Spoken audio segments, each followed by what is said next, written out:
بینەرانی عزیز ئەم کاتتان باش بەخێر بێنەوە بۆ بەرنمەیەکی تر و بۆ گفتوگۆیەکی تر لەگەڵ هەسوڕاوێکی سیاسی و کەسایەتێکی سیاسی کاک شەماڵ مامزادەی بۆکانی بەرپرسی ناوەندی استراتیژی هەودەنگی نەتەوەی کوردستان لەگەڵمانە. کاک شەماڵ لە هەولێر دەژی ڕاستەخۆ لە ڕێی سکایپەوە لەگەڵمانە بۆ وەڵامدانەوەی پرسیارەکان. کاک شەماڵ زۆر بەخێر بێت. ڕێز و سلااو و سپاس بۆ جێنات و بۆ بینێرە. زۆر سپاس کە کاتت تەرخان کرد بۆ ئەو گفتوگۆیە. سپاسی ناوێتی خۆمانە. سپاس.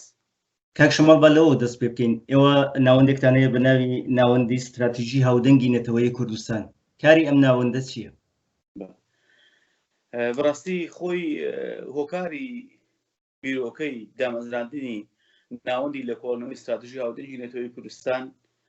دەگەڕێتەوە بۆ خەسارناسێک سەبارەت بە شۆڕشی کورد و خوێندنەوەی ئەم استراتیژانەی زلهێزان کە لە ناوچەدا بەڕێوەی دەبن کە ئێمە بەپێی مێژوو کلێکمان داوەتەوە بەداخەوە کورد سەرڕای خوێن و قوربانیدانێکی زۆر سەرڕای ئەوەی کە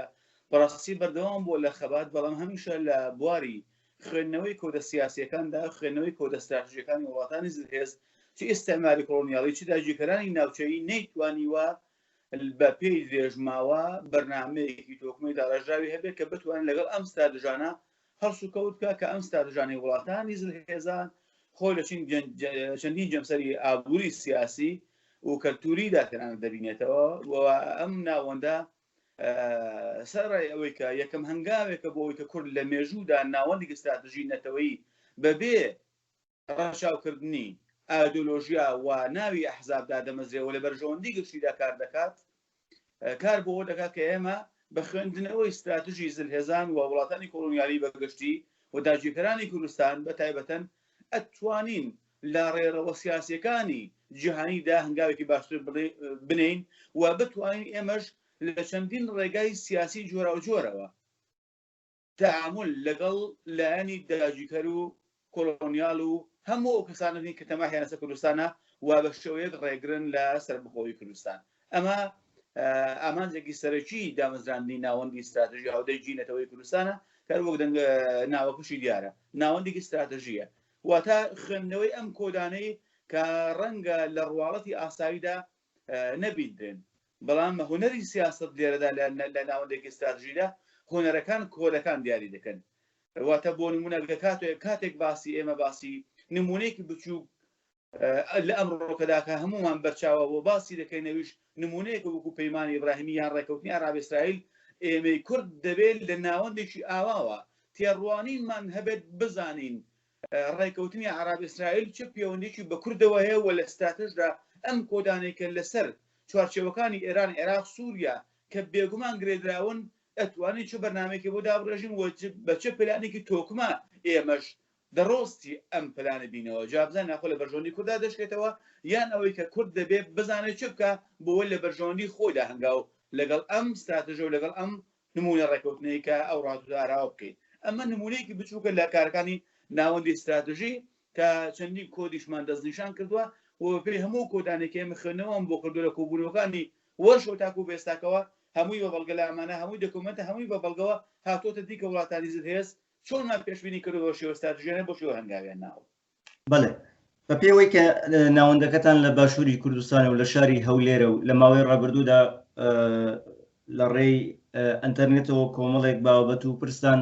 باس کردووە سەبارەت بە ناوەندەکەتان، چونکە بەرنامەکەی ئێمە پەیوەندیدارە بە ڕۆژهەڵاتی کوردستان. پێم خۆشە بزانم ناوەندی استراتیژی هەودەنگی نەتەوەی کوردستان بەرنامەی چیە بۆ ڕۆژهەڵاتی کوردستان؟ بڵێ ناوەندی هەودەنگی نەتەوەی کوردستان یان بەگشتی ناوەندی لە کۆڵنەوەی استراتیژی هەودەنگی نەتەوەی کوردستان بەپێی بڕیار و ئەساسنامەیەکی تایبەت بە خۆی دامەزراوە کە کوردستانی بیر دەکاتەوە لە هەر چوار پارچەی کوردستاندا جیاوازێک نییە بۆ ئێمە خوێندنەوە استراتیژیەکان و ئێمە کار بۆ هەر چوار پارچە دەکەین. بەڵام ئەوەی کە بەلای ئێمەوە گرنگە لە ئێستاکەوە هاتووین نەک بە شێوەی بیرۆکەی جیاواز، چونکە چوار وڵاتی داگیرکەوە چوار جۆر ناوەندی فکرە و فەرهەنگی و سیاسی و استراتیژی لەسەر کورد بە شێوەی کەلتوریشەوە کار دەکات، هاتین لە چوار بەشی جیاوازە بۆ هەر پارچەیەک بەشێکی جیاوازمان داناوە و ئەو پاشانە کە کارەکانی خۆیان تەواو دەکەن دواتر هەواڵگی دەکەنەوە، هاوفکری دەکەنەوە کە بەتایبەتی بۆ مەسەلەی ڕۆژهەڵاتی کوردستان تەنیا خوێندنەوەی کۆدەکان نییە و وەک ڕاشم گەیاندووە لە بەرنامەکانی خۆمدا چەندین پرۆژە و چەندین پرۆژە پێشنیارمان بۆ یەکگرتنەوەی ئەحزابی ڕۆژهەڵاتی کوردستانی و بۆ چۆن تەعاملکردن لەگەڵ وەزعی کە ئەمریکا لە ناوچەدا هەیەی و لەسەر سیستمی دەوڵەت نەتەوە دەوڵەت کە لەلایەن دوو داگیرکەریان دوو کۆڵنیالی وەکو فەرەنسا و بەریتانیاوە لە ناوچەدا بەڕێ دەچێت و ئەمریکا ئەمڕۆکە ڕۆڵ دەگێڕێت لە ساحەی سیاسی ئەم دووارەدا کورد چۆن بتوانێت هەنگاو بنێت یەکیان لە گرنگی خاڵەکانەوەیە پرۆژە پێشنهارێکی زۆر تایبەتمان بۆ ئەحزابی ڕۆژهەڵاتی چ بۆ یەکگرتنەوە چ بۆ شێوەی تەعامل لەگەڵ ئەم وەزعە بەڕێکار واتە هاتوین ئێمە پرۆژە پێشنهاری ئەوەمان داوە چۆن بتوانین بە پلانێکی سیاسی ئابووری استراتژی ئابووری لەگەڵ وڵاتێکی زەهێز تەعامل بکەین و لە داهاتوویەکی نزیکدا ئەم تەماحی بخینە بەر کە ئەتوانێت لەگەڵ ڕۆژهەڵاتی کوردستان و ئەو نەوتوکانزانێتی تەعامل لەگەڵ ئێمە بکەوە ئێمە بتوانین بەڕاستی لێردا بەرژەوەندی سیاسی خۆمانی پێوەگرێ بدەینەوە ئەوە نمونەیەکی بچووکن لە کارەکان کە نازانم ماوەی بەرنامەکەمان چەند دەبێت بۆی کە من بە چۆڵەترین کات دەمەوێت ئاماژە بە زۆر باشە. پرۆژەتان چییە بۆ یەکگرتن ئاماژەتان پێکرد بۆ یەکگرتنەوەی حیزبەکانی ڕۆژهەڵاتی کوردستان وەکو پرۆژەتان چییە بۆ ئەم بابەت؟ ناوەند لە دوای بیرکردنەوە لەسەر ئەم استراتژانە گەیشتەوە قەناعەتەی کە کورد بەداخلی گرانەوە لە ماوەی لایەنێکم ساڵ ڕابردوودا و بە شێوەی زەخکردنەوە و بیرۆکەی نوێ کاتۆتە ئاراوە لە ماوەی 4 ساڵەوە پێشدا پێشەوەی کە بیوە شەڕی مافی خۆی بکە شەڕی ئایدۆلۆژیایی دەکات ئێمە بوونەتە دەمڕاست و نوێنەری چەپ بوونە دەمڕاست و نوێنەری ئیسلام بوونەتە دموکرات بوونەتە هەموو بیر و باوەڕ و ئایدۆلۆژیایەک بەڵام تەنیا بیرمان لەوە نەکردو کە چۆن کورد بی هونەری کوردبوون لێرەدا گرنگە و دووبارە پێداچوونەوە بە باوەڕی ناسیۆنالیزمی کوردی و ئەم پێداچوونەوە بە باوەڕی ناسیۆنالیزمی دوور دەخاتەوە لە مەسەلەی ڕاسیستی و ئەو کەسانی کە لە ڕوانگەی دژایەتی نەتەوە بە فکری خۆیان هاتوون ڕاسیستی تێکە بە باوەڕی ناسیۆنالیستی دەکەن زۆر هەڵەنینەوە بە زانستی دانێ مشکی مناڵی کورد مشکی لاوانی کورد بەرەو ئاراستەیەک بەرن کە پێناسەی ناسیۆنالیزم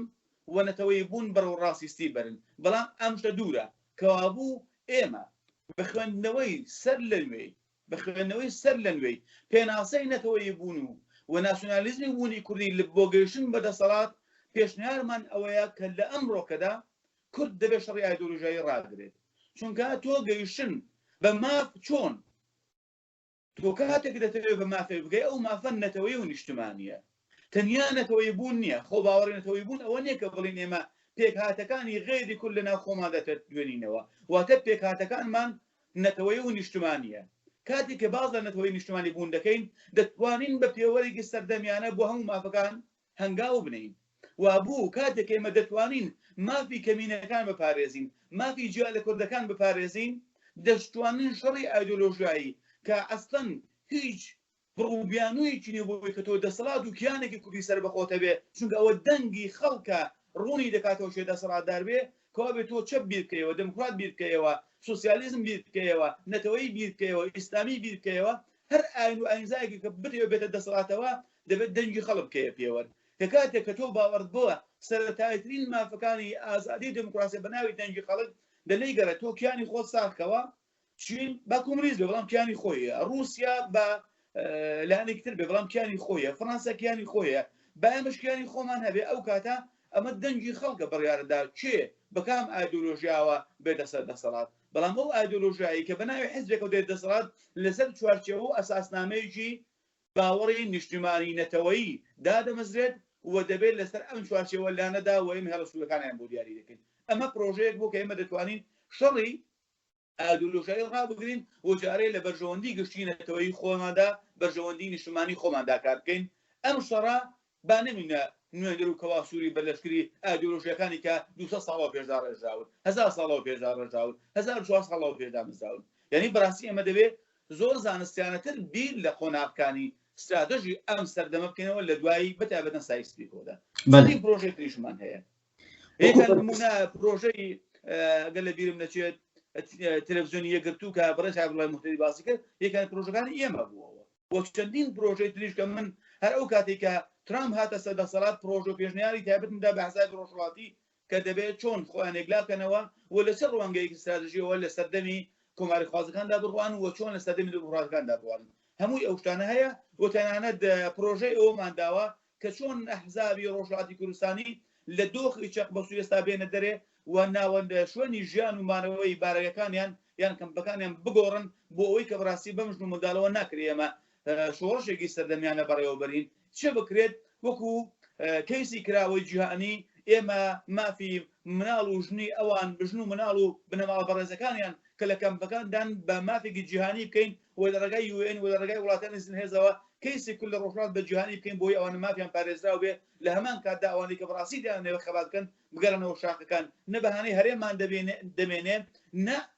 هەرێمیش بەهانەیەکی بەدەستەوە دەمێنێ کاتێ ئێمە بمانەوێ وڵاتی گستی هەم بۆ لایانی ژن و منداڵەکانی ئەوان دابین بکەین و لە ڕێگای UN و بە مافێکی یاسایی ئەوان پارێزراو بن و هەڕەشەی موشک بارانە لەسەر نەبێ زۆر پرۆژەمان داوە بەڵام بەداخەوەی تر خۆدا حزابی کوردی دەناسی دێنە سەر و بابەتێک کە باست کرد کە حیزبەکان بچنەوە سەر سنوور بەڵام دەمەوێت پرسیارەوە لێ بکەم وەکو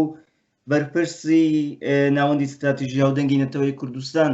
دۆخی ئێستای حیزبەکانی ڕۆژهەڵاتی کوردستان چۆن دەبینی؟ کاک جەماڵ لەگەر ئیزنم بدەی ئەمن پێشەکێکی یەک خولەکی لەسەر ئەو شتە قسە بکەم جا ڕاستەخۆ وەڵامت دەمەوە ئەتوانم ڕاستەخۆ بەڵام زۆر خراپ بەڵام بۆ زۆر خراپەی من کە لە بەرنامەکانمدا باسم کردو تا حەدی ئاشبەتاڵی سیاسی نیزامیە هۆکارەکەش چییە؟ من بۆیە لەسەر ئەو قەناعەتم لە ڕوانگەی ئەمڕۆیەوە کە خەباتەکەمان خەباتی ڕۆژهەڵاتی کوردستان دەگرینێ بەرچاو وا باشترە بین لە قۆناغەکانی ڕابردووی خۆمان بکەینەوە تا ئێستاکە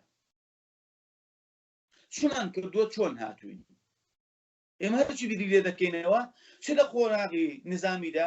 چ لە قۆناغی سیاسی و دیپلۆماسی و لۆبیگەریدا ئێمە بەرەو دواوە پاشەکشەمان کردووە و لە ماوەی چەندین ساڵ ڕابردوودا ئێمە هیچ جوڵەیەکی ئەرێنیمان لە پێناو بەرژەوەندی ڕۆژهەڵاتی خەباتی ڕۆژهەڵاتی کوردستاندا نەبووە ئەوەی ئێمە و حیزبەکانمان بیری لێ دەکەنەوە هەمووی بەرژەوەندی باشووری کوردستانە لەگەڵ ڕێزمدا ئەو پارچەیە بۆ کچامان پارێزین بەڵام ماخۆ دەکرێت ئێمە لە بەرژەوەندی ئەو هەموو شتێکی ڕۆژهەڵات وەلاوە بنین چونکە هیچ پارچەکان جیاوازیان نییە باشوورە ڕۆژهەڵات ڕۆژئاوا هەموویان دەبێت ئێمە ئەو خەباتە چونکە ئێمە لەگەڵ چوار داگیرکەر لەگەڵ چوار سیستمی دژە کورد تەرەفین دەبێت ئێمە هاوکات بە چوار سیاست بکەین بە چوار قۆناغ سیاست بکەین و نەمانەوە هیچ پارچەکان فدای پارچەکانی تر بکەین ڕەنگە بە شێوەی تاکتیک یعنی ئێمە دەبێت لە سیاستدا تاکتیک و سیاست لێک جیاکەینەوە با بە شێوەی تاکتیک بۆ لە سەردەمی ڕەفراندۆم پیرۆزی هەرێمی کوردستاندا ئێمە دەمانتوانین بە شێوەی تاکتیکی کار بکەین بەڵام ئەمە نابێتەوە ئەوەی کە من هەموو بەرژەوەندەکانی خۆم لە پێناو باشووردا بخەمە مەترسیەوە چونکە ئەمە کارێکە کە ئەم دەست پێوەگرتنی ئێمە ئەم شێوە سیاسەتی ئێمە بۆ باشوور هۆکارێکی سەرەکیش دەبێت گوشار بخرێتە زیاتر سەر باشوور چونکە هەموو فکوسی دژمنان لەسەر باشوور ساغ دەبێت ئەو نمونەیەکی بچووکە کەوابوو ئێمە دەبێت چڵای ڕێوە پەیداکەین بۆ ڕۆژهەڵات ئەوەی کە لێرەدا جگە تێبینێ ئەمن بەڕاستی بەداخەکی گرانەوە دەڵێم سەرڕای ڕێزم بۆ خەبات و مادووبوونی هەموو لایەنەکان سەرڕای ڕێزم بۆ هەموو بنەماڵە شەهیدەکان سەر ڕێزم بۆ ئەوانەی کە ئێستا لە خەباتدان بە شێوەیەک بەڵام من بەڕاستی بە خەباتێکی شکست خواردووی ئاشبەتاڵی سیاسی نظامی دەزانم یەکێک لەو هۆکارانە نییە کە حیزبەکان لە حیزبەکانی ڕۆژهەڵاتی کوردستان لە باشوور نیشتەجێن دەبێت ڕەچاوی یاساکانی هەرێمی کوردستان بکەن بێگومان زۆرمان لەو شتە باس کردووە ئەوە یەک لە هۆکارەکانێتی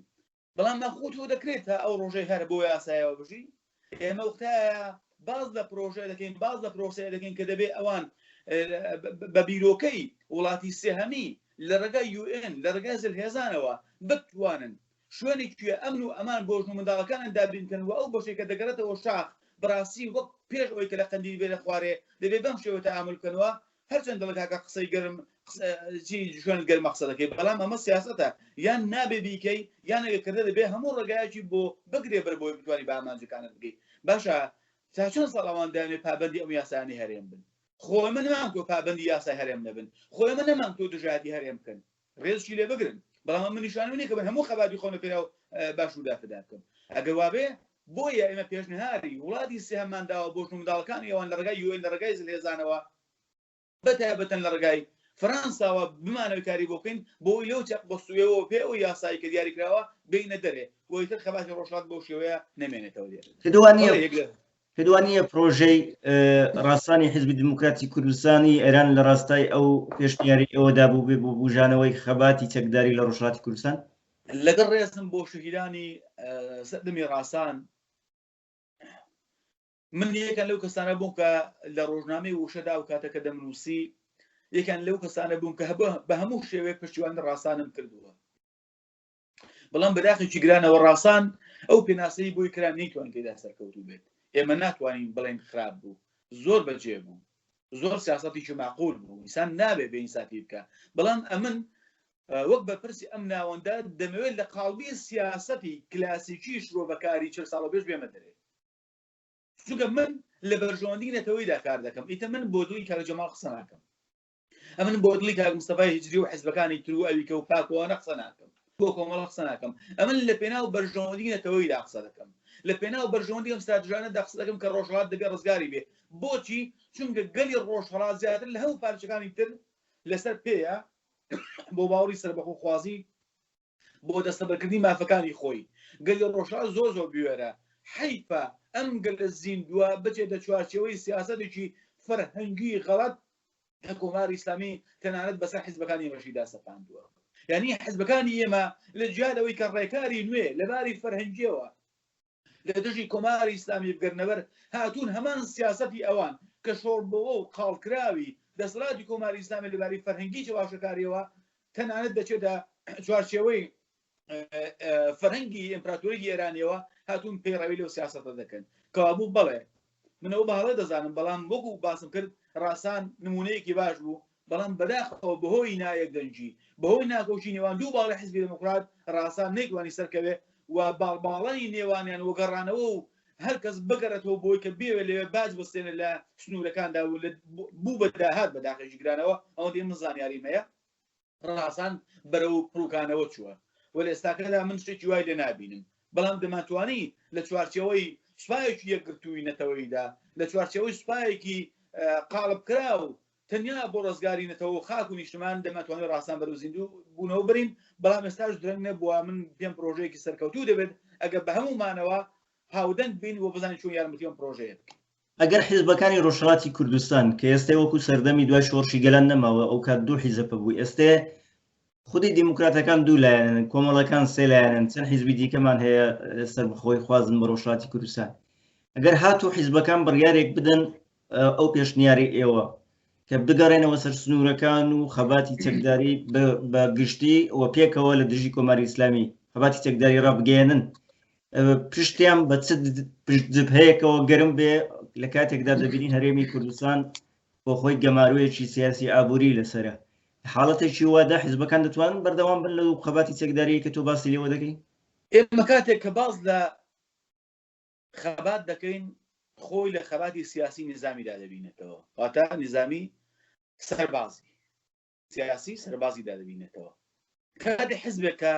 زیاتر لە 75 ساڵ تەمەنی هەیە دەبێت ڕێکارێکی بۆ هەبێت کە چۆن بتوانێت پشتی جبهە بۆ خۆی دابین بکات ئەمە یەک دوو ئەوەی کە من ئێستاش دێڵم گەڕانەوە هەروە بە ئاسانی نییە بەڵام ئەوەی کە من دێڵم بۆ گەڕانەوە کاتێک کە من دەڵم دەبێت کەیسی کەمپەکان بدرێت بە کەیسێکی جیهانی بکرێت و لەباری مافی مرۆڤ و کار بۆ ماڵ و منداڵی ئەم حیزبانە بکرێتەوە لە کەمپەکاندان بۆ ئەوەیە کە ئێمە ئیتر پشت لە باشوور بکەین پشتێکردن چۆن نەک دژایەتی ئێمە باشوور نەکەینە پشتی جێبنی خۆمان مەگە بەنهێنی و کورد هێندا ئاقلانە بجوڵەوە بێ بەنهێنی کارێک بکە دەنا من پێم وایە بە کاتێک کە ئێمە دەگەڕێنەوە بۆ شاخ دەبێت پشت لە باشوور بکەین چونکە ئێمە تا بوو لە باشوور بین شکست دێنین تا پشتیوانەمان باشوور بێ شکست دێنین ئێمە دەبێت شاخەکان وەلامان کاتدا نفوذێک بکەینە ناوخۆی ڕۆژهەڵاتی کوردستان ئێمە دەبێت خەڵکی ڕۆژهەڵاتی کوردستان بکەینە پشتیوانی سەرەکی خۆمان وەک چۆن سەردەمی چەکداری خۆ دەزانین چۆن بەڕێوە دەچوو خۆرە و پێشمەرگەیەک بوو چەکی ئەو تۆشی پێ نەبوو دیارە ئەمڕۆ کۆماری ئیسلامی بە موشک و بە کەرەسەی ڕۆژی سەربازیەوە لەگەڵ ئێمە شەڕ دەکات بەڵام ئێمەش دەبێت خۆی بۆ تیار بکەین ئێمەش دەبێت بزانین لە بەرژەوەندی خۆماندا چۆن بواری ئابووری بەهێزکەین بۆ لایەنانە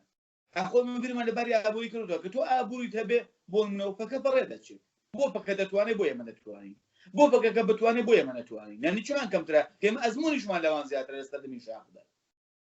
بەڵام ئەوان دەتوانن بۆ ئێمە نەتوانین بەڵام تۆ ئاگاداریەوە هەیە کە پەکەکە پەیوەندی ستراتیژی لەگەڵ کۆماری ئیسلامی ئێران هەیە ئەمن لێرەدا زۆر باش ئاگادارم و هەمیشە گلێشم لە برادرانی پەکەکە ئەوە بۆ کە ئەوان لە پێنا و تاکتیکدا دەخەنەلاوە باشە خۆی من لە سەردەمی سەدام حسێندا و پەیمانستەرجووە لە سەدام حسێن هەبوو ئەمە سیاسەتە ئێمە نەهێری هەموو شتێک بەنەگەتیڤ بگرین بەڵام زۆر جار بەداخەوە برانی پەکەکە ئێمە لە پێناو تاکتیکەکاندا استراتیژیان لێبی کردووە هەڵەیە ئەمە گلەیم لێ کردوون بەڵام کاکە تۆ هەرچی حسابێکی لە سنووری جوغرافیادا پەکەکە بەشێکە لە باکووری کوردستان ئەو ئەتوانێت لە پێناو بەرژەوەندی خۆیدا گەران تەعاملی هەبێ بەڵام ئەو تەعاملێکی ئەمڕۆ دەکرێت من بۆ من جگای نیگەرانیەوە ڕەخنەشم نەگرتوون بەڵام حزبی کوردی ئێمەش پێشتر کردووی لەگەڵ سەدام حوسێن ئەمە دەبێت حەگەرابین دەبێت ڕاست بڵێین بەڵام کاتێکە لەگەڵ سەدام بوو توانیوێنی یارمەتی خەڵکی لە قەوماوی باشووری کوردستانیش بدەن کاتێکە لەگەڵ سەدام ئەو پەیمانێ بۆ دا و دەرمان و کەرەسان پێداونێتەوە کاتێک لەگەڵ سەدام بوون لە چەندین جگا ئابیان بۆ نەردن و پێشمەرگەکانیان ئێمە دەتوانین بە ئەمە جارێک بە هونەری سیاسەت تەعامل بکەین بەڵام پەکەکە ئەمڕۆگەم هەڵەیە دەکا ئەگەر گوحەزای ڕۆژهەڵاتی یەکدەم بگەڕنەوە سنوورەکان پەکەکەش ئەو تەعاملی نامێنێ وەختە هێز لە بەرابر هێزدا دەبینێت کە هیوادارن بگاتە واستا بەڵام کاتێککە تۆ خۆت بەهێزەوە گەڕایەوە هێز حسابی بۆ دەکرێت ئەمڕۆ تۆ دەبێت بەهێز حسابت بۆ بکرێت چ وڵانی کۆماری ئیسلامی چ وڵانی پەکەکە کە من پێم وانەیە هەندە ڕەشبینیم لەگە برانی پەکەکە کە گەرێمە بگەڕێنەوە شاخ بۆ شوێ هەرز بێتە سەر ئێمە دەزان ناگاتە واستا ئێتر چونکە کۆمەڵگای کوردی چوارپەرچی کوردستان ئێستا بە قۆناغێکی نوێی فکری داتێتە بڕێ ئەو بەهیچ شێوەیەک شەڕی براکوژی قبوڵ ناکات کە هیواداریشم ئەوانیش بیر لەوە بکەنەوە کە خەباتی ڕۆژهەڵاتی کوردستان تایبەت بە ڕۆژهەڵاتی کوردستانە و دەبێت ئەوان تەداخلی پارچەکانی تری کوردستان نەکەن بە هیچ شێوەیە ئەگەر لە قوپۆبێکشان بۆ دامەزراندووە دەتوانن لە چوارچێوەی ئەم سیاسەتە یەکگرتووێ کە بە ڕۆژهەڵاتدا دەبەزێوان ژوێن دەست بەکار بن ڕۆژهەڵاتی بن بەڵام ئێمە ئەمڕۆکە هەرچی نەتوانی بیرکەینەوە لە بواری معقولی سیاسەتدا ئەمڕۆ بە چوار پارچەی ئێمە دەتوانین بکەین چونکە دەتوانین دەڕۆسی چوار دانە سیاسەت بین ناتوانین بە سیاسەت دەڕۆسی چوار سیاسەت بین بەڵام هەر سیاسەت و سیاسەتێکی بۆ دیاریکەی ئەتوانین شاخەکان پێکەوە گرێ بدەینەوە کە هیوادارم بگەینەوە ئامانجا بەڵام لە کۆدا قسەی ئەم بەشەدا کاتێکە من دەڵم بگەڕینەوە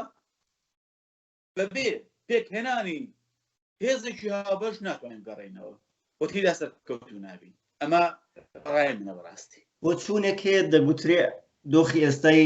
ژیانی خەڵک لە ڕۆژهەڵاتی کوردستان زۆر خراپە و ئەگەر شەڕی چەکداری لەلایەن هێزە کوردیەکانەوە دژی کۆماری ئیسلامی ڕابگەندرێ وەزعی ڕۆژهەڵاتی کوردستان تێک دەچێ و دۆخێکی زۆر نالەبەر دێتە ئاراوە تۆش دەگەڵ بابەتێکی وەها هاوڕای یەکەم ئەوەی کە من پێم وابێ گەلێک کە بێ بەسەر بخۆی بگا دەبێ ئازارەکانیش بچێژێت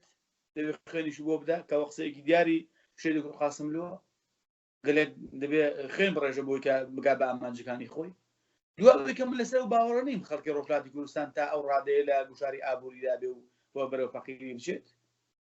چونکە بێمە دەبێت واقعبی بینە سیاسەتدا ئێمە شەڕۆژ پەیوەندیمان هەیە شانێنێنی دابەتی خۆمان هەیە لە بوارەکانی جۆراجوار خەڵک تەعامل دەکەن خەڵک هاتووی باشووری کوردستان دەکا پەیوەندیمان زۆرە خەڵک لە گوشاردا هەیە بەڵام تا ئەو ڕادەیە نییە کە دەیانەوێت دژمنەکەی خۆتی بێ بەشکێنی خەڵک واکەوتو نەخێت من لەسەر باوەڕە نیم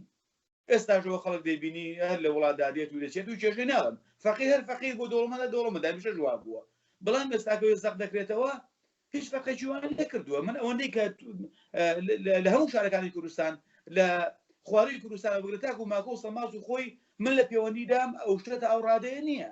بۆ مەسەلەی ئێستا کۆڵکێشانی کە تۆ دەیبینی کورد ناچاریە پێیان کردووە بەڵام بەشێکی تەنیا بۆ داهاتە هەمووشی دا ڕادەیە نییە ئێستان پێم چون دێکابرا کۆڵکێشە بەڵام سێدانە دوکانی لەبارە هەیە ئەمە گەڕاوەتەوە سەر ئەم ویستە شەخسیەی خۆی کە دەوێت تەماحێکیەوە بیکە ناڵی خەڵک فەقیر و هەژای هەر نییە بەڵام تا ئەو ڕادەیەش نییە کە خەڵک دەتوانێت شۆڕ بکە هەر ئەو خەڵکە بوو کە پەتاتەی دەکڵات و یارماسی دەکڵان دەکرد بابڵ دەستی پێشمەرگە ئێستا دەتوانێت بگەڕێتەوە بۆچی چونکە ئێمە کە ویستێکمان هەیە ئیرادەیەکمان هەبێ ئەگەر گەل ئەو ئیرادەیە بۆ دروست بوو ئەگەر حیزبەکان و ئیرادیان بۆ دروست یەک بگرنەوە خەڵک تحملی هەموو سەختیانە دەکات بەڵام بەمەرجێک حزبەکان ڕۆژهەڵاتی یەک بگرنەوە بەمەرجێک بەرەیەکی هاوبەش پێک بێنن و بەمەرجێک دموکراتەکانی جێ بگرنەوە ئەگەر ئەوانەیە بگرنەوە خەڵک هەرو خەڵکی ساڵی 57 و 54 کە چۆن سنگی خۆ دەکرد لە خەڵکانی گول لە پێناو پاراستنی پێشمەرگ لە ماڵەکانی خۆدا دێشاردەوە و زەربەی زۆر گەورەشی لە جاش و بازارەکانی کۆماری ئیسلامیدا خەڵک هەرو خەڵکی دڵیان دەکەم ئەو لاوانەی کە ئەمڕۆکە بە بیرۆکەی نوێوە هاتوونەتە ئاراوە چونکە دەزانن ئازار و ژان و بەشمەینەتی نەبوونی وڵات تا چەندەیە و خۆیان بەسەر شۆڕ دەزانن لە کۆمەڵگای جوانیدا ئامادەن زۆر لە ساڵی 1950 چاتر شۆڕەژێر بن، ئامادەن زۆر چاتر چەک هەڵگرن، ئامادەن بە هەموو شوێک پشتیوانی فکری، چونکە فکریان فکرێکی جیهانیە، ئەسر ئینتەرنێتە، وەنەبوونی وڵات وەنەبوونی کیانی گسر بەخۆ بە ناوی کوردستان بێکەسایەتی بۆ کورد دێنێ، کەوا بوو دەبێ ئەم سنووری بێکەسایەتی بشکێنن. دڵنیاتان دەکەم کورد لە ڕۆژهەڵاتی کوردستاندا شۆڕژێرترین بەشی هەر چوار پارچەی کوردستانە، بەڵام بەداخەوە حیزبەکانی ئێمە هەڵگری ئەوە نین کە بەڕاستی پێناسی ئەوان بۆ لابین بکەین. کاک شەماڵ، دوای 40 ساڵدا گیرکاری ڕۆژهەڵاتی کوردستان دۆخی ئەوڕۆ حیزبەکان ئەگەر هەڵبسەنگێنین دەبینین تۆ باسی یەکگرتنەوەی لایەنەکان دەکەی، دەبینین دوو دیموکراتمان هەیە، سێ لایەنی کۆمەڵەمان هەیە، چەند حیزبی سەربەخۆی خوازمان هەیە، ناوەندێکی هاوکاری پێکاتەوە بە ناوی ناوەندی هاوکاری حیزبەکانی ڕۆژهەڵاتی کوردستان کە تێیدا دوو دیموکرات و دوو کۆمەڵە بەشدارن و پێشتریش سازمانی خەباتیان لەگەڵ بوو کە لەو ناوەندە هاتە دەرەوە. کاری ئەم ناوەندە لە ڕوانگەی تۆ چۆنە؟ ئەمن لەگەڵ ڕێزمدا بە چوار حیزب و پێنج حیزبیان ناسم، دوو حیزبن، هەر کۆمەڵە حیزبی دموکراتن.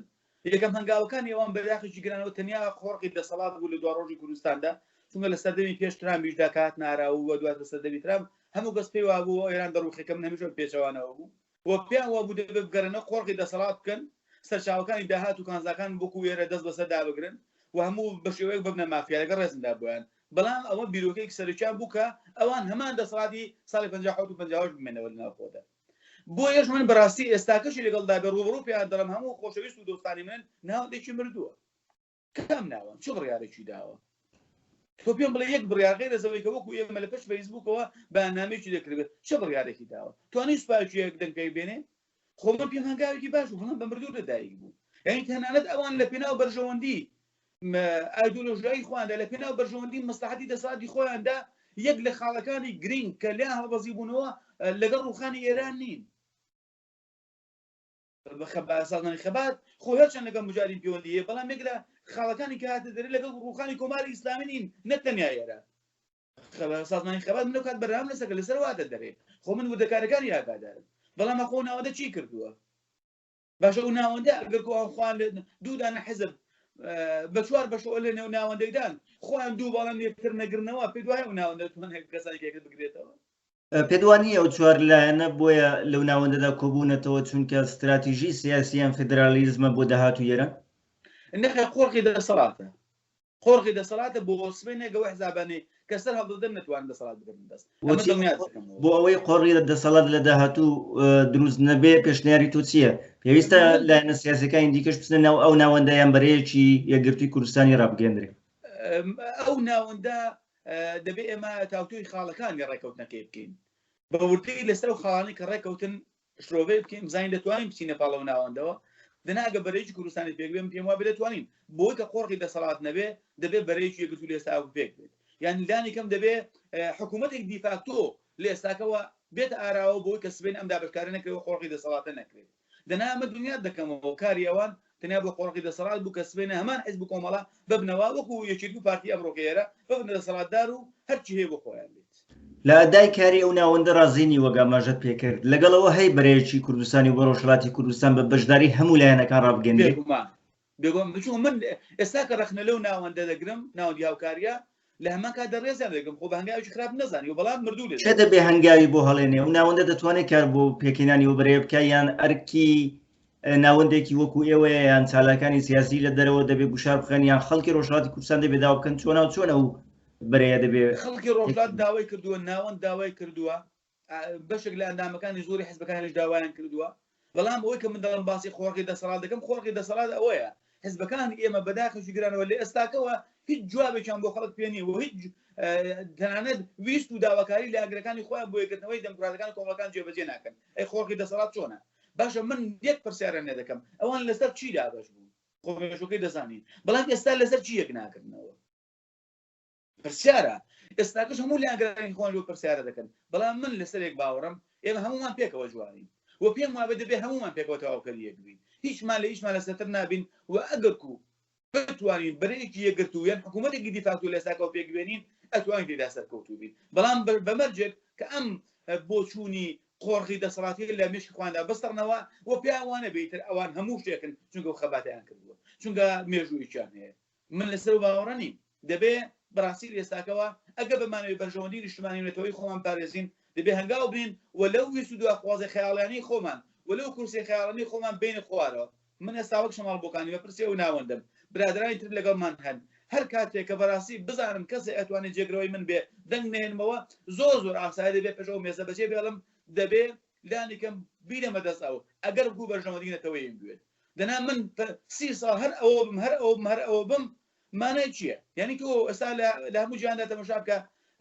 لە ڕوانگە سیاسەکانەوە تۆ تەماشا بکە کەسێکی فۆدۆرە ئاخاوت نوێنەراتی 30 ساڵی گەلێ بکات بۆ مافی چەو ساوەکان ناخۆ باوەڕی پێ دەکەی خۆ دڵنیانە ئەو شەوان نییە قۆڕەقی دەسەڵات لە ئاخاوەتەکانی ڕۆژهەڵاتی کوردستانەوەیە هەر ئەوانەی کە کۆماریان ڕووخان نەوەکان ئێستا دەسەڵاتدارە داوای مافی ڕەشوڕوتەکانی هەرێمی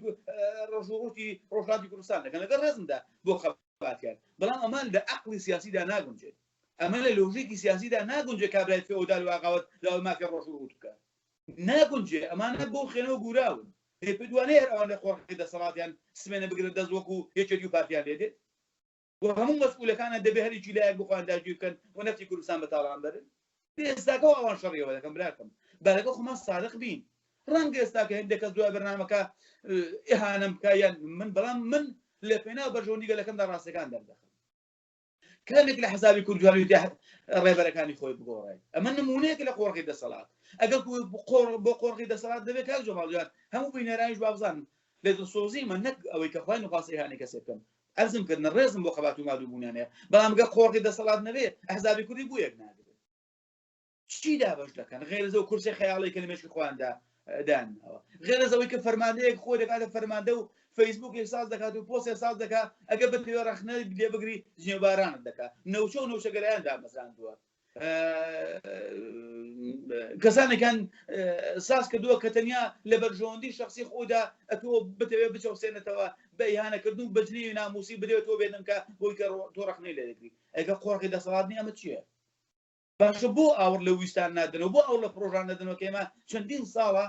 پێشنیاریان پێ دەکەین بۆ ئاور لەو ناوەندە استراتیژیان نادنەوە کە دەمانەوێت ڕێکارێکی سیاسی دیپلۆماسی و لە هەمان کاتدا لۆبیگەری لە دەروەی وڵاتیدا دابنەسێنین چونکە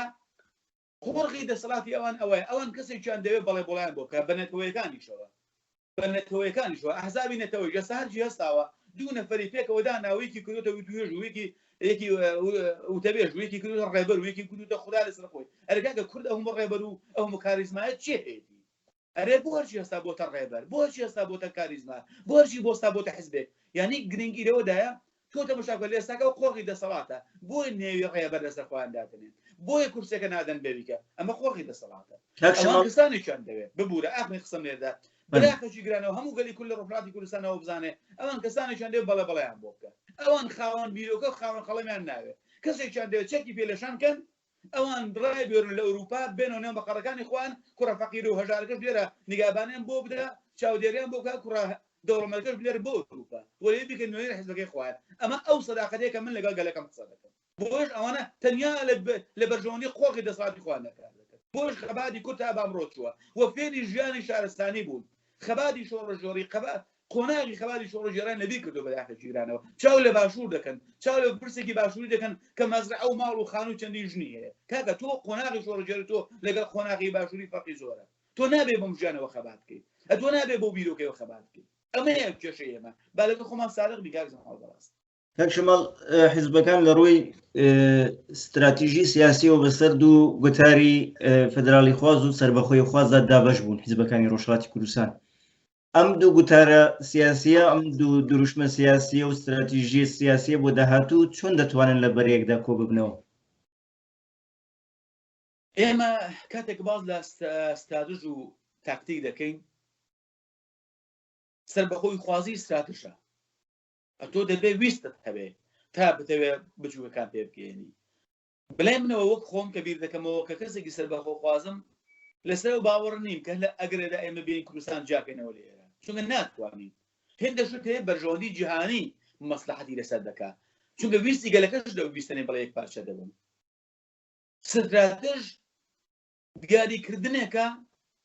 بۆ گەیشتن بە ئامانجەکانی سەرەتایی خۆت استراتیژمان سەربەخۆیی بێت بەڵام خۆبەیەک هەنگاو نادرێت بۆیە ژێمە بەو تاکتیکانە بۆ ڕێڕەوانە ئەتوانین یەک بدرین خۆ کەسانی داوەسەر بە خۆخوازی دەکەن ناڵێن هەڵتوێن سەرەکانە خێراوەری بگرین چونکە استراتژی ناوچەی وە استراتژی جیهانی ئەم شتە ناخوازێ بۆ ئێمە چۆن تەعامل لەگەڵ وەزع بکەین دەبێت ئێمە لەگەڵ پرۆسەکانی دەوڵەت نەتەوە دەوڵەت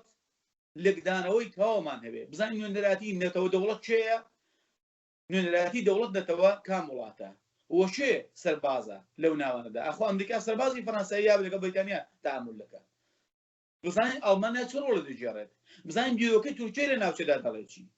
هەمووی ئەوانە فاکتەرێکن کە دەبێت ئێمە لێکدانەوەی بۆ بکەین و لەو هەلومەرجەدا کە دێتە ئاراوە جاداوە سەر بەخوازی بکەین و ئەوەی کە بەلامنەوە گرنگە ئیسرائیل لە دوای ڕۆژی مندەقەدا لە دوای ڕێکەوتنی ئیبراهیمی یان لە دوای ڕێکەوتنی سەدا چمە بەستێکی بۆ ئێران هەیە یعنی هەموو ئەوانە ئێمە دەبێت لەبەر چاو بگرین بەڵام ئەوەی کە ئێمە داوای سەر بەخۆی دەکەین استراتژ ویستێکە کە زەمانبەرە بەڵام کاتێک کە تۆ استراتژ دیاریکرد تاکتیکەکان بۆ ئاسان دەبنەوە و دژمنەکەت و لایەنی بەرامبەری تۆ دەزانێت کە تۆ لە هونەری سیاست حاڵی هونەری سیاست استراتژ دیاری دەکات هونەری سیاست استراتژ دیاری دەکات کە تۆ استراتژ دیاری کرد تاکتیکەکان خۆیان دەچن بەڕێوە و دژمن تەعاملی تاکتیکی لەگەڵ تۆ دەکات بەڵام هیچ کاتێک ناتوانێت لە هێڵە سوودەکانی استراتژی تۆ بدات ئەویش بوونی خاک ئاڵا و زمان و پێناسەیەکی نەتەوەی خۆت کاریگەریەکانی باشووری کوردستان لە ماوەی 30 ساڵی ڕابردوودا کە حکوومەتێکی خۆجێیی لە باشووری کوردستان هەیە و پارتی و یەکێتی ئەم حکوومەتە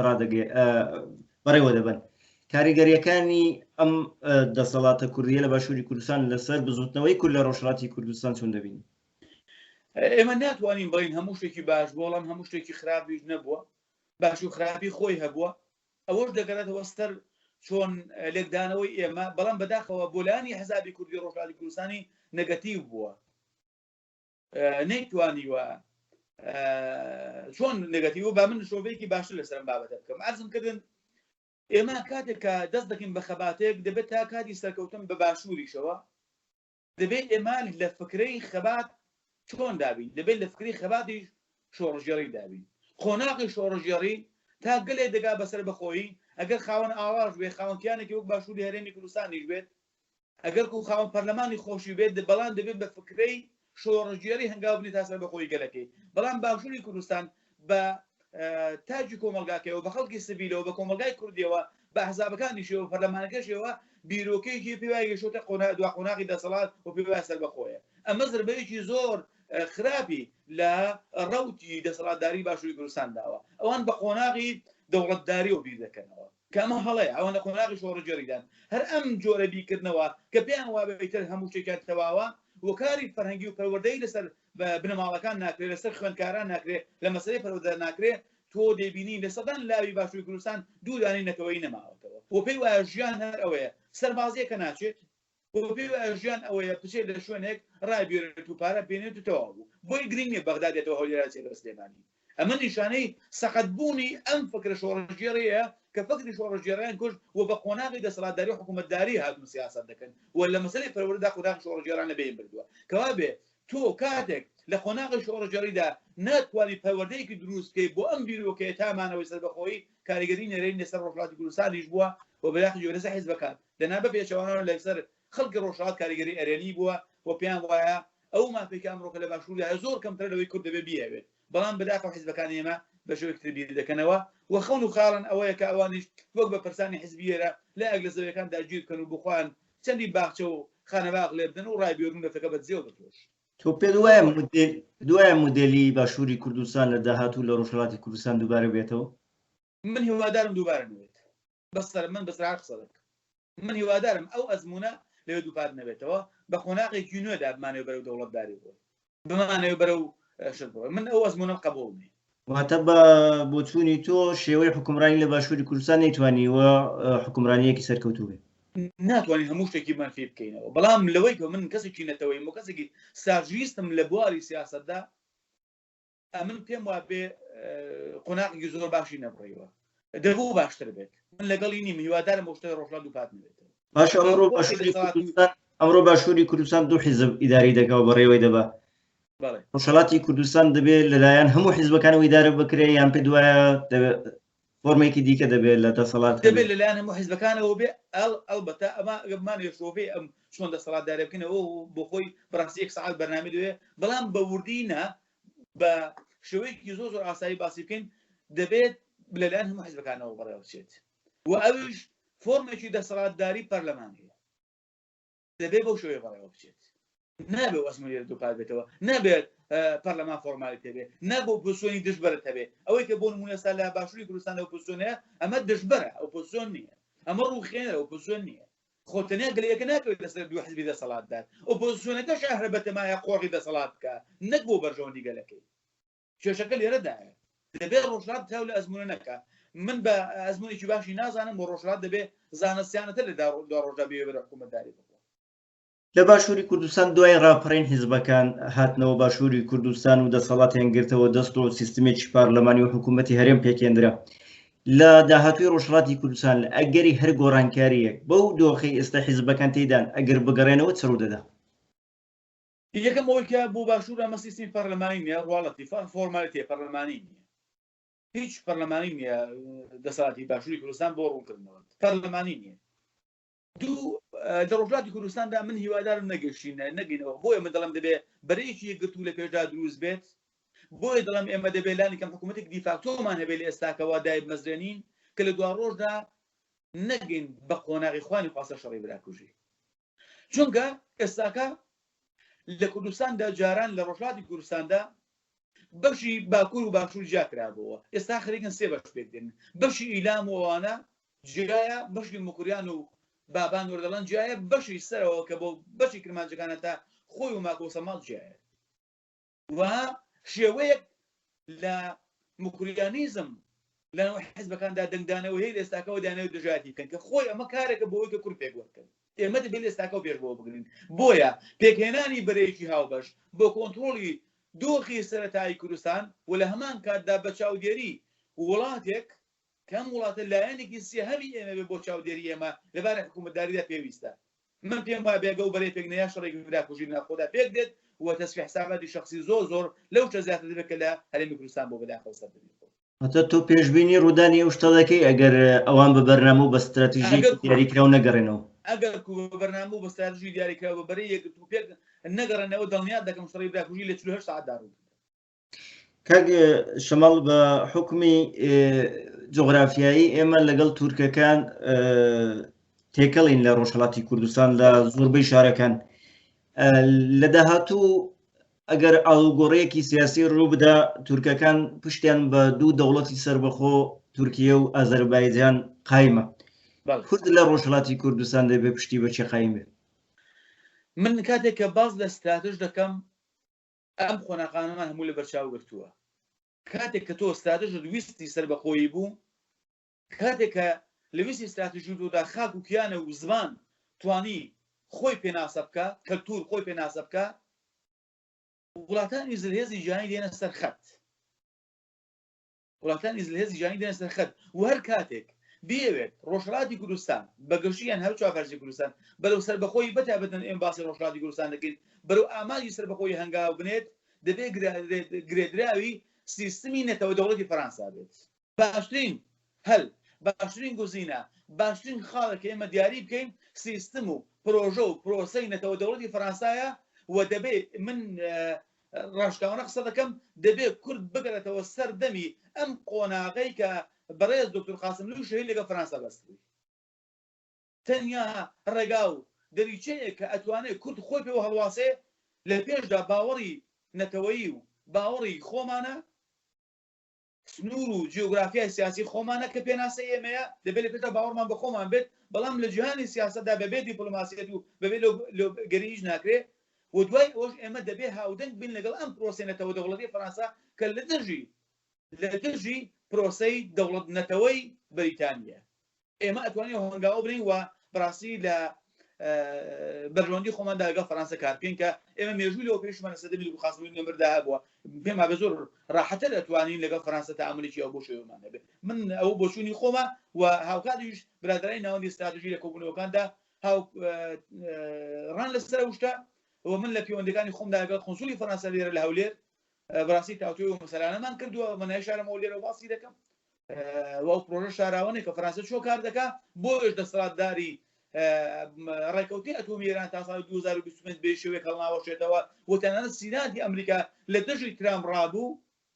وەکە هەموو گەلی ئەمریکا جەنگی بە ترام داوێستانی دێناوە چونکە لە چوارچەوەی ئەم پرۆسەیە استراتژیەی هاوبەشی ئەمریکا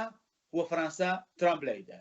هەر ئەوەش بوو بە هۆکاری ڕوخانی ئەم کابرایە بهێنانەوەی کەوابوو ئەمە بەتێبینی لەسەر ئەم کۆدانێ کە تا ساڵی 2025 خوێندنەوەمان بۆ کردووە وە کۆتا ڕێکەوتنەکانی ئەتۆمی ئێرانە دەبێت تەعاملێکی باشتر لەگەڵ فەرەنسا بکەین و لە هەمان کاتدا ئێمە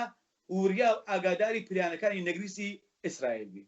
من ناشەرمەوە من جاری ئیسرائیل ناکەم بەڵام ئیسرائیل لەگەڵ بەرژەوەندی کورد لە باشووری کوردستاندا هەیە بەڵام چەندە لە بەرژەوەندی کورد بۆ باشوور کار دەکات لە دوای پەیمانی ئیبراهیمی سەد ئەوەندە لە دژی بەرژەوەندەکانی کورد لە ڕۆژهەڵاتی کوردستان کار دەکات چونکە ئەو خەڵکی ئێران بە قودسیەتی خۆی دەزانن لە بێ قودس دەبێت ئێمە ئاگاداری ئەوە بین بۆیە کە بازە ستادش دەکەم دەبێت ورتر خوێندنەوە بۆ سیاسەتی زرهێزانی ناوچەیی و تایبەتەن ئیسرائیل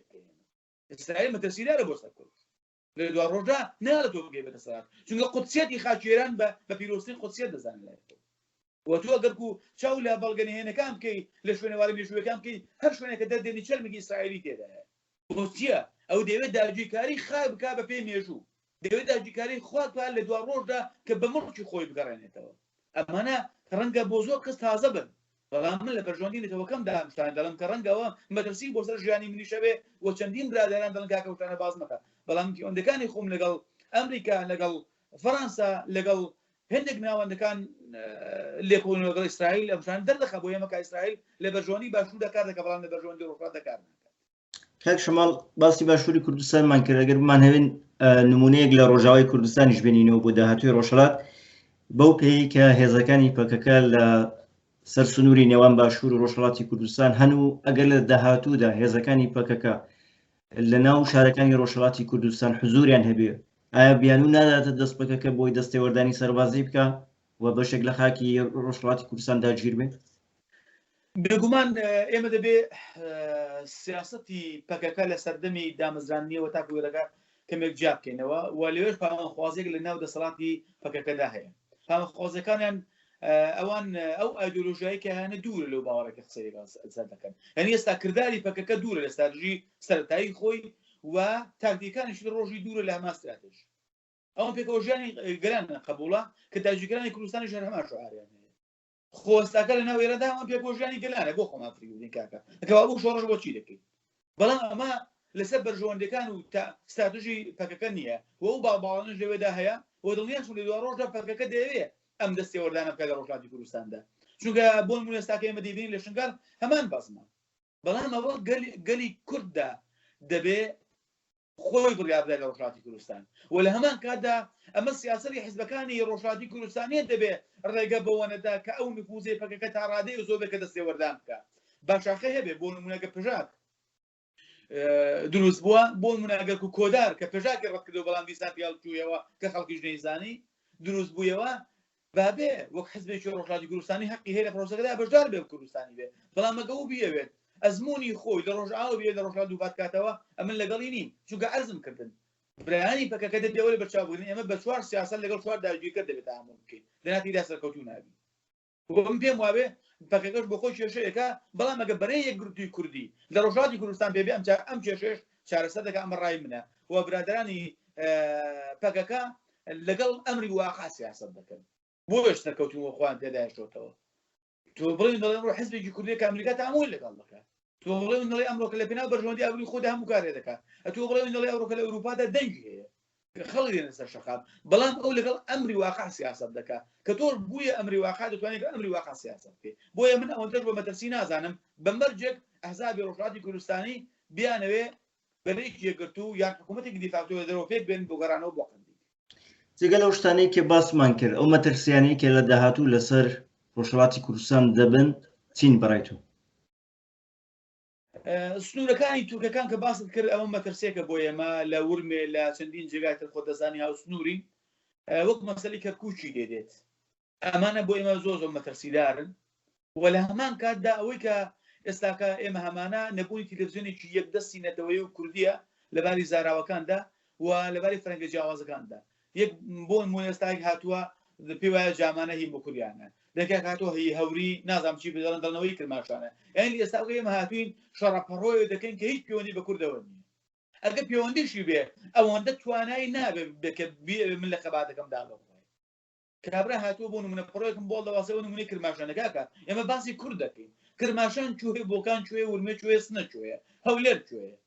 بەڵام ئێمە هاتوین ئەم مەترسیان ئێستاکەوە و حیزبەکانی سیاسی هاتوون دابشکاری دەکەن هەل ئێستاکەوە ناوچە جیۆگرافیا سیاسەکانی مکوریان و بابان و ئەردەڵانە نێک جیاکردەوە لە بەشەکانی کرماشان و ئیلام کە هوڕەکاندا و لە بەشێکی تردا لە کرماشەکاندا ئەمانە مەترسیدارن تەنیا ڕێگای ئێمە پێکێنانی بەرەی یەکگرتو لە هەموو حزابی ڕۆژهەڵاتی کوردستانی دەنا بە ئێستاکە بە عالە ماشترا خۆڕی دەسەڵات خەریکە لە باشووری ڕۆژهەڵاتی کوردستاندا دەدێت دەست حیزبێک و کار بەوە دەکات چونکە ئەو تازە بەتەمای مەکوریان نییە دەڵێ ئەو شتێکی بەدەستەوە بێ هەمان مافیایی کە حەزم کردی ئەم شتێک بەدەستەوە دەگرێت بەڵام ئەو لایەنەیەگە باسی زۆرتر ئەوەی کە ئێستا کاری بۆ دەکات من ڕاشکاوم سەربەیش حیزبودانین لە بەرژەوەی پارتی ئازادی کوردستان ڕاستەخۆ لەگەڵ باشووری کوردستان کار دەکات لەگەڵ باشووری ڕۆژهەڵاتی کوردستان کار دەکات ئەو پێی وایە لەوێ دەستەکەوتوو دەبێت هەرچەند ئەمن سیاسەتەکەی بە باش دەزانم وەتوانیوەتی ئینسان بە ئینسافینەکە بەڕاستی بیرۆکەینەتەوەی بوون لە باشووری ڕۆژهەڵاتی کوردستاندا بژوڵێنێتەوە تاکو خۆی تاکو خوار ئیلانمیشەوە شتێکی زۆر زۆر باشی کردووە توانیوەتی بەڕاستی گوڵوتینێکی نوێی نەتەوەی بخاتەوە ناو فکر و مێشکی مناڵانی بەش ئیلام و کرماشانەوە بەڵام فکرە و بۆچووی من ئەوەیە کاتێککە ڕەنگە لە داهاتوودا کوژاک سەماوس خۆی داگیر بکە و حیزب و کۆمەڵە بەشی ئەردەڵان و مکوریان داگیر بکەن بە پارتی ئازادیش ئیلام داگیر بکەن ئەمە شتێکە ڕەنگە تازە باسی بکەم کەس هەستی بەو شتەکە بێ بەڵام ئەمە ڕاستێکە من ئەو مەترسیانە دەخوێنەوە کە باز استراتژی یەکگرتووی کردەکەم بۆ وشەی داگیرکەر بەکاردێنی بۆ حیزبەکان وەختای کە تۆ بەرە یەکگرتوو پێکنانی ناوچەیە بۆ خۆدیارێکی داگیرکاریە داگیرکاری چییە مەگەر خۆ داگیرکاری شاخوباڵی نییە کاتێک بۆ نمونە ئێستاکە زۆنی سەوز لێرە لە دێگەڵە بۆ لاوە هیچ ڕسمێکی حکوومەت نایخوا لەوێ هیچ فەرمانێک نایخوا داگیرکاریە وەختای پارتی دموکرات لە زۆنی سەوز زەر بە خۆی فەرماندار دەکات یەکێتی ناتوانێت کاری بکات داگیرکاریە داگیرکاری خۆ کاکە چۆن دیاری بکەین وەختایەکە فەرمانێکی حکوومەتی لە دێگەڵە ناپەڕێتەوە بۆ زۆنی سەوز ئەوێ جوان لێ دێت لە کۆتایی بەرامەکەمان نزیک دەبینەوە پرسیاری ئەوە لێ دەکەم کە مافەنەتەوایەتەکانی گەلی کورد لە چوارچێوەی سیستمێکی فدراڵی بۆ داهاتووی ئێران بەدی دێ گرنگەوەیە کە یەکەم هەنگاوەکان کۆماری ئیسلامی بڕۆکرێت بەڵام بەو مەرجەی کە ئێمە ئەزمموی ساڵی 57 هەتاویمان لەبەر چاو بێت وە کورد بەم خۆش باوەڕیەوە تێکەڵ بە حکوومەتی مەرکەزی نەبێتەوە بەڵام بەداخەوە گەرایش بۆ مەرکەزی بوون لە ناو حزابەکاندا زۆر زۆرە بۆ دەبینین بەنهێنی دانیشتن لە ئەوجی بێدەسەڵاتی حکوومەتی کۆماری ئیسلامی داتون لە ئەوروپا لەگەڵیدا دانیشتن و دەگەڕنەوە بۆ ناوەند ئێمە دەبێت خۆمان بکەین ئەو فاکتەی کە مەرکەز ناوچاو بێبگەڕێتەوە بۆ لای ئێمە ئەگەر نمونەیەکی سەردەمی حەزرەتی قازی محەممەد لە بەرچاو بگرین قازی چی هەزێکی هەبوو ئەلانی کۆماری کرد بەڵام بووە مێژوو چونکە باوەڕی بەخۆی هەبوو بانۆمانگیش بێت باشێکی بچووکشی کرد بێت بەڵام تۆ دەزانی شانازی کوردان بۆکات چونکە باوەڕی بەخۆی بوو کورد دەبێت ئەمە بگات هەڵی ساڵی 57 دووبات نکاتەوە کورد دەبێت زانستیادر لە بەسەر استراتژیەکان بڕوانێ وەیتر نەچی ئەم خاڵان دیاری بکات دەبێت کوردی عێراقی بچێتە دەرێ و دەبێت فلانکە بچێتە دەرێ حاڵی بووی دەبێت ڕوونتر لەو شتەی کە هەیە پێناسەی چۆن دەسەڵاتی خۆی بکات لە دوڕۆژی ڕۆژهەڵاتی کوردستاندا و ناوەندگەرایەکی تا ئەو ڕادەیە بێت کە بە شێوەی کاتی وەک تاکتیک سەیری چوارچێوەی ئێران بکە نەک وەک استراتژ دەبێت دابەشکاری بێت ستراتژ دەبێت دابەشکاری بێت بەڵام لە تاکتیکدا لە چوارچێوەی ئێراندا بڵێ ئەتوانێت فدراڵی مەقول بێ بەڵام ئەو فدراڵیش کێشەی خاکمان هەیە کێشەی جیۆگرافی سیاسیمان هەیە ئێمە کاک جەماڵ ئیزنم بدەیت دەمەوێت ڕوونکردنەوەی لێرەشەوە بدەم چەند جارێکی ترم باس کردووە بەداخلیشی گرانەوە لەگەڵ ڕێزمدا ناڵم هەموو شتێک بەڵام هێندە ناسیاسیانە حزابی کوردی لێ بڵێنەوە و تا ئێستا لە دوای 40 ساڵ خەبات وشەی سیاسیان لێک نەکردوێتەوە بۆ نمونە ئێستاکە کابرا دەڵێ وەک زمانە فارسیەکە دەڵێ مەناتەقی کوردنشین بە فارسیەکەی دەڵێن ناوچەکانێکی کورد لێدا دەنیشێ خۆی ئەمە لە زمانی سیاسەتدا واتە تۆ مافی ڕەوایەتی داوە بە داگیرکەر ئەو خاکە خاکی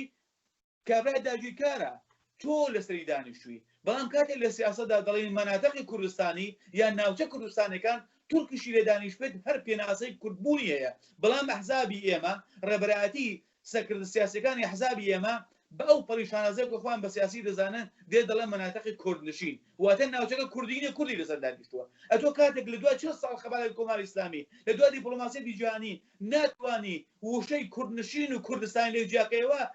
کەی دەبێ ئەم گەلە بە تەمای ئەوانە بە سیاست و دیپلۆماسیان بۆ بکات چونکە نازانێت چونکە بە پێناسەی خۆی بە بەڵگەوە خاکەکەدا دەست کابرای داگیر کرد دەڵێن مەناتەقی کوردنشین ناڵە مەناتەقی کوردستانی زۆر مەترسیدارن لە سیاستدا. دوو خولەکمان ماوە بۆ بەرنامەکە ئەگەر قسەیەکت لەسەر کۆی گفتوگۆکە هەیە تێبینیە گیان قسەیەک ماوە بیکەی بۆ خەڵکی ڕۆژهەڵاتی کوردستان لە ماوەی دوو خولەکەدا بفەر. ئەمن هیوادارم لەو دوو خولەکەدا یەکەم کە سپاسی بەڕێزت دەکەم کە ئەرک و ماڵومێکی زۆر لە سەرشان گرتو لە ماوەی ئەو چەندین ساڵدا هەمیشە جگای شانازی بووی بۆ من وەک خۆم جیا لە هەر مەسلە هەموو کارەکانی تر دووەکە هیوادارم ئەو خۆشەویستانەی کە جوان لە بەرنامەکان دەبێت تا کۆتایی گوێ ڕابگرن کە ئەمە خەمخۆریە ئیهانەکردنی حسابەکان نییە بەڵام ئێمە بەڕاستی بینینەکان بە شۆڤە سەرەکیەکان بە دەرخستنی ڕاستیەکان دەتوانین عیبەکانی خۆمان ببینینەوە ئیتر بەسە ئەوەی کە ئێمە چاوپۆشی لە عیب و ئاری خۆمان بکەین و بەردەوام لەسەر ئەم سیاسەت دەبین کە چەندین ساڵە ئێمە بوونێتە کەمپنشینە باشووری کوردستاندا و بە شێوەیەک خەریکن باشووری تر ئیهانەمان دەکەن تاکەنجێ بەڕاستیێمە بۆیەش من داوا یەکەوەی کە داوا تەلەڤیزیۆنێکی کوردی یەکگرتوون کردووە ئەگەر نەکرا ئێمە لە ڕێگای بەرنامەکانی خۆمانەوە سێ ڕاوێکی ئێمە نەکەوەی بیر دەکەینەوە هەموو چوارپارچەی کوردستان بە وڵات و بە کیان و نیشتیمانی خۆمان دەزانین بەڵام بەپێ ئەو دابەشکاری کە سیاسەت لە دژی داگیر دەکەین با فوکوسی ئێمە ڕۆژهەڵاتی زۆرتر لەسەر ڕۆژهەڵات بێ بەس خۆمان بە باشوورەوە خەریک بکەین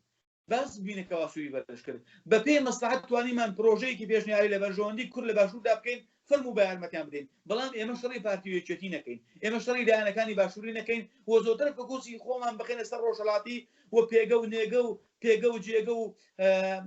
سایتێک و تیڤێک هەبێ کە دەنجی هەمومان بگەێنێ با شەماڵ بۆکانین لە سایتی کە ڕۆژهەڵاتی دا بابەتەکانی باو بێتەوە با کاژەماڵی نەجارەکان و سەدانی ترمان لە ڕۆژهەڵاتدا چالاکی بکەن با تیڤەکانی ئەم حیزبانە هەرچەند حیزبین مەدان بۆ ئێمانان بکەنەوە کە دەنگمان بگاتەوە خەڵکەکەمان و لە بەرژەوەندی نەتەوەیدا ڕێکار و فکری خۆمان لە بەرژەوەندی نەتەوەی و لە بەرژەوەندی گشتی خوێنی شەهیدان و بنەماڵ شەهیدەکاندا لە پێنا و بەرژەوەندی ئەو چەند ساڵا خەباتی دەکەین بژوڵێنەوە و هاوکار و هەفکری یەکتر بین ئەو داواکەمە وەرن بە ئەمێ ڕۆژهەڵاتی بەڕاستی فکۆ لەسەر ڕۆژهەڵات بکەین و ڕێکارەکان پێشنیار بکەین ڕخنەی نەڕ و خێنەر نەبێت ئەگەر ڕخنەمان هەیە لەبە ڕخنەیەکی چاکسازانە بێ ئەگەر ڕخنەمان هەیە دەبێت پێشنیارێک بێ لە بەرژەوەندی گشتیماندا خولاسە بێتەوە نەکردنی شکاندوی هانەکردن بێت.